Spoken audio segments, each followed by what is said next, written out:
एक घड़ी आधी घड़ी आधी में पुनियाद है। लेकिन संतों ने कहा एक पल का सत्संग भी अगर मिल जाए तो तुलसी संगत साधु की हरे कोटि अपराध।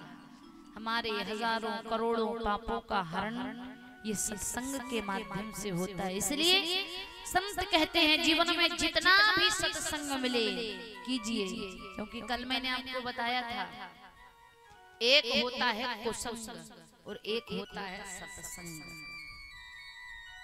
कुसंग आपको हर जगह मिल जाएगा, हर गांव में, हर शहर में, हर नगर में, हर मोहल्ले में, हर चौराहे पर। लेकिन सत्संग बड़े सौभाग्य से मिलता है, क्योंकि कुसंग क्या है?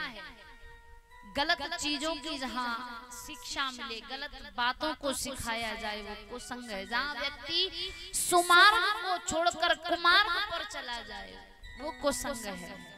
कुसंग कहीं भी मिल जाता है। जैसे सत्संग में भी बैठे हैं ना, तो यहाँ भी कई लोग अपने जैसा ढूंढ लेते। जैसे कई लोगों को व्यसन की आदत होती है, यही समझ लो कि किसी को तंबाकू खाने की आदत है और सत्संग में आ गए और घर अगर स्वयं लाना भूल गए तो 1000 लोग क्यों ना बैठे हो, पूरा पंडाल भरा हुआ हो, लेकिन व्यक्ति अपने जैसा ढूंढ ही लेता है और धीरे से उसके बगल में पहुंच जाएगा और फिर कहेगा भैया है क्या, तो वो भी तुरंत अपनी डब्बी निकालेगा, लो हम तो खा ही रहे, तुम भी लो। ये क्या है? ये कुसंग है। सत्संग में बैठे हैं लेकिन व्यसनों से हमारा मन नहीं हट रहा है, कुसंग से हमारा मन नहीं हट रहा है। पर संत कहते हैं जीवन का कल्याण कब है? जब हम सत्संग में जाएं, भगवान की भक्ति करें, भगवान का भजन करें, क्योंकि जीवन में सत्संग बड़े सौभाग्य से मिलता है। सत्संग का क्षण और अन्न का कण कभी बर्बाद नहीं जाना चाहिए। क्यों? क्योंकि सत्संग भी जीवन को बनाने वाला है और अन्न भी जीवन को बनाने वाला है।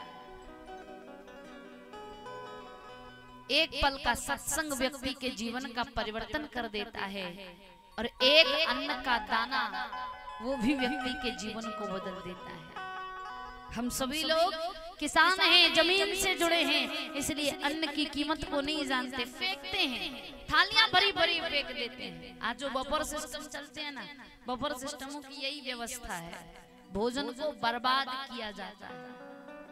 लेकिन जो हम थालियां भर भर कर फेंक रहे हैं, उस भोजन की कीमत उससे पूछो जिसे एक दिन भर भोजन ना मिला हो। भोजन क्या चीज है उससे पूछो जो कड़ी मेहनत करके कमाता है। भोजन उससे पूछो जिसे एक दिन रात भूखा सोना पड़ा हो। भोजन को व्यर्थ नहीं फेंकना चाहिए। भोजन जीवन को बनाने वाला है, जिसे हम सभी अन्न देवता कहते हैं। अगर उसे हम थाली में फेंकते हैं, बेकार अगर वो जाता है तो अन्न देवता का अपमान होता है। इसलिए सत्संग का क्षण और अन्न का कण कभी बर्बाद नहीं जाना चाहिए। और सौभाग्यशाली हैं हम जो विगत 3 दिवसों से भगवान की पावन कथा को श्रवण कर रहे हैं, क्योंकि संत कहते हैं कि बिनु सत्संग विवेक न होई, राम कृपा बिन सुलभ न सोई, बिनु सत्संग। सत्संग क्या है? सत्संगति मुद मंगल मूला, सोई फल सीधी सब साधन फूला। सत्संगति, और सत्संग से होता क्या है?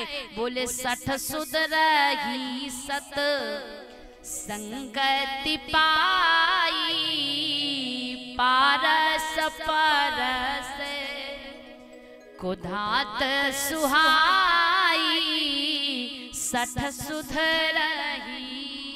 सत्संग वो है जैसे पारस का स्पर्श होते ही लोहा सोना बन जाता है, ऐसे ही सत्संग में आते ही कुमार्गी व्यक्ति सुमार्गी बन जाता है।